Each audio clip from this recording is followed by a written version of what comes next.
Hi, I'm Josh from Alter Ego Comics in Lima, Ohio, and I am here to tell you everything you need to know to appreciate Marvel's next big event, Secret Empire, which hits stands the Zero issue this Wednesday, which is like the 19th of April, or possibly a Wednesday in the past if you're watching this in the future, which you probably are because it'd be impossible for you to watch it now.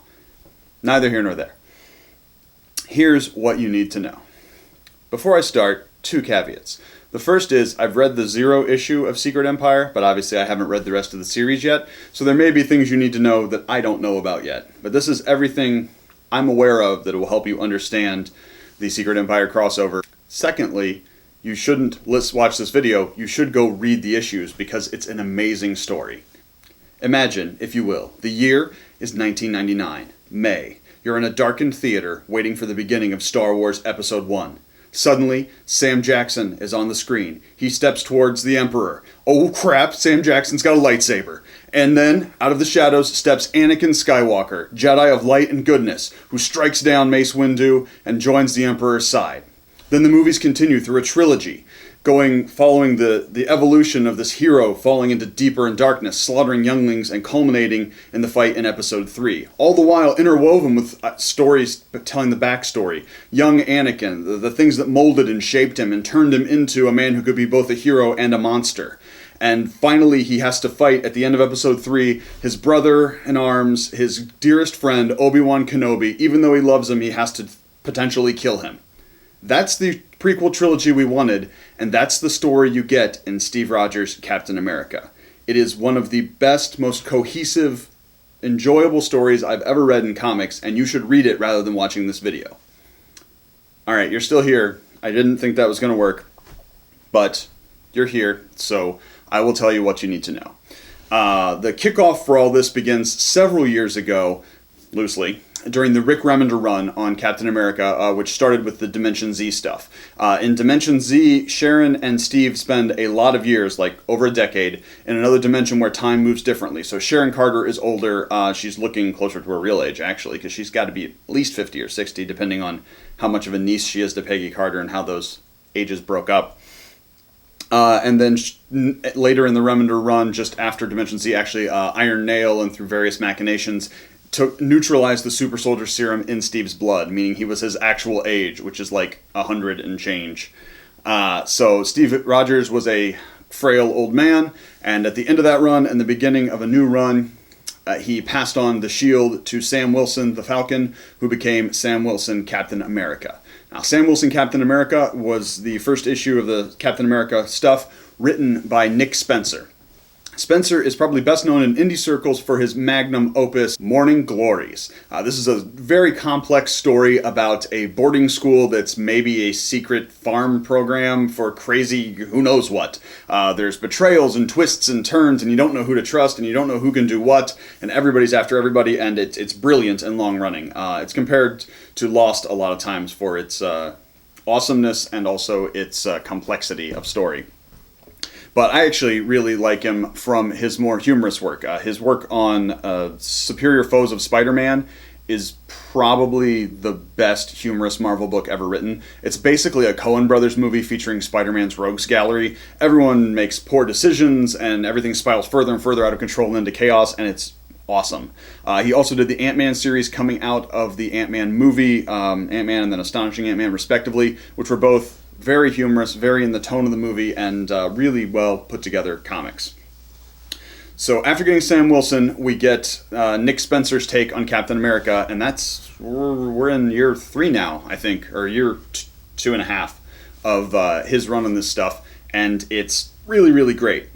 Prior to the start of Steve Rogers' Captain America, in Sam Wilson Captain America and a few of the others' books, we had an event called Avengers Standoff. This was largely architected by Nick Spencer, and it essentially introduced the idea that Maria Hill, director of S.H.I.E.L.D., played by Robin Scherbatsky in the Marvel Movieverse. I'm sure she has a real name too, but she will always be Robin Scherbatsky. And the idea was that she had made a secret prison for supervillains using the fragments of a cosmic cube.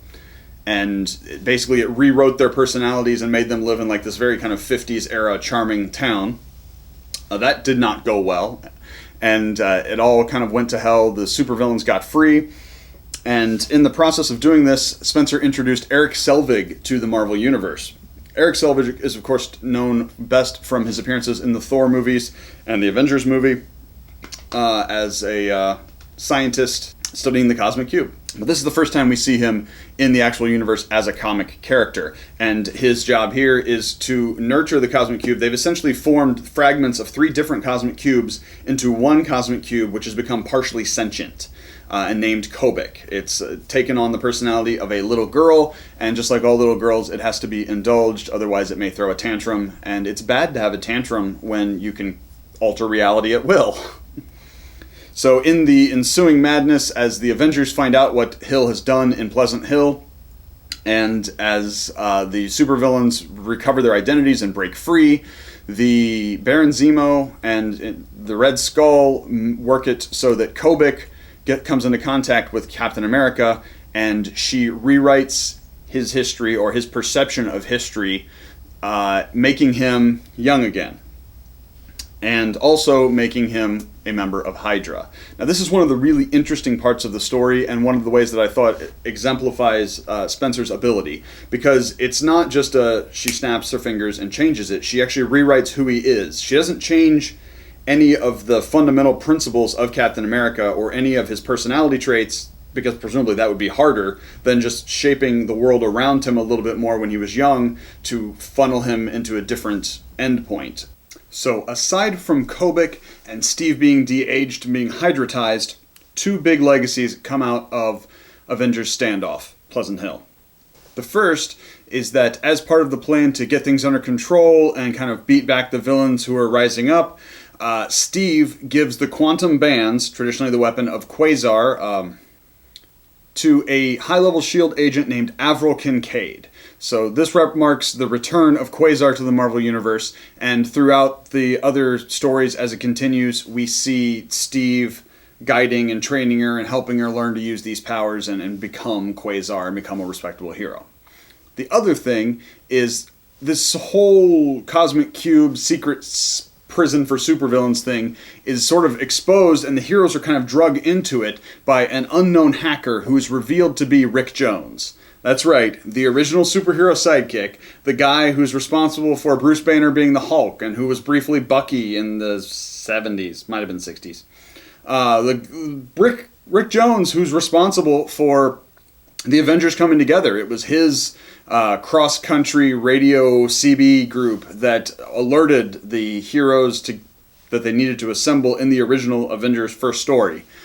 Rick Jones is a hacker who's exposing S.H.I.E.L.D's underbelly, and as a result of his involvement in this, he gets under sort of a house arrest, or he's sort of basically strong-armed into working for S.H.I.E.L.D. as their hacker and helping them with their cyber division, and he plays a key role in events as they unfold in Hydra Steve's plan, in which we see first revealed in Captain America, Steve Rogers, Captain America, #1, also written by Nick Spencer.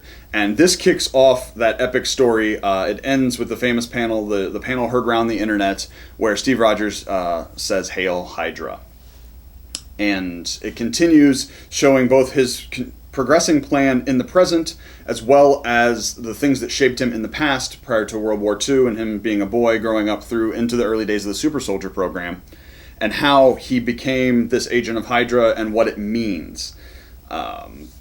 One thing to note here is that because of the way the story is structured, World War II stuff changed, and stuff since he revealed himself changed, but everything in between is exactly the same. And not in the sense that he was secretly Hydra, but it still happened the same way. In literally, he was not Hydra during that period. Essentially, Kobik has set it up so that he believes the Allies at the war rewrote the world using cosmic cubes, and made him into the world where he was a hero and fought with the Avengers and everything.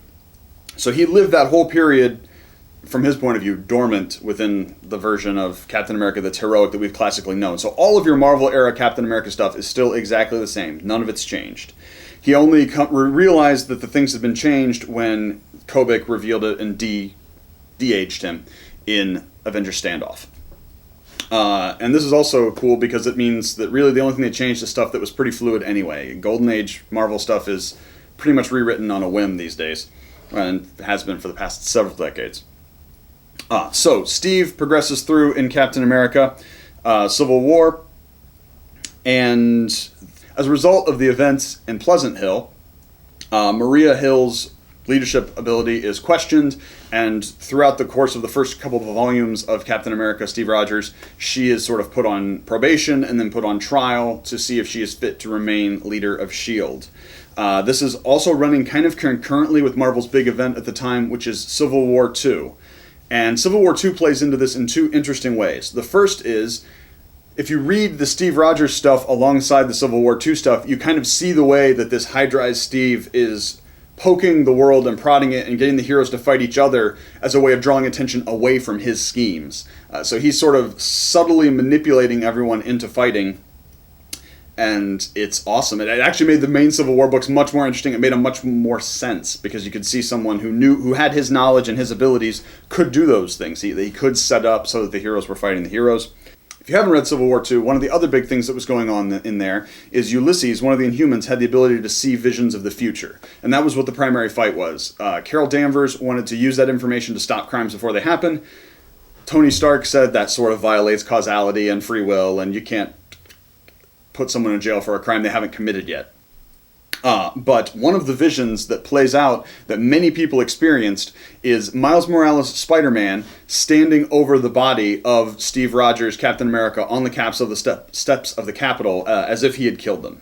So we've got this vision of the future where a hero has killed Captain America. The assumption is that Spider-Man is going to go evil and kill Steve, because why would anyone kill Captain America? Except we know, of course, that Captain America is evil, so maybe Miles kills him to save us all.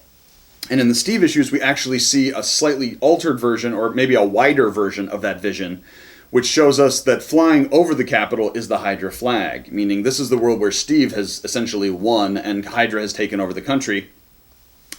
And it's really cool to reread those issues, knowing what Steve knows and seeing the way he interacts with Miles, because this version of Steve, even though he's Hydra, even though he's the opposite of what we want him to be, is still Captain America. He's still Steve Rogers. He still believes in doing what's right and trying to save people. He genuinely believes that the world will be better off with Hydra in power, and he's doing what he can to help people and save them.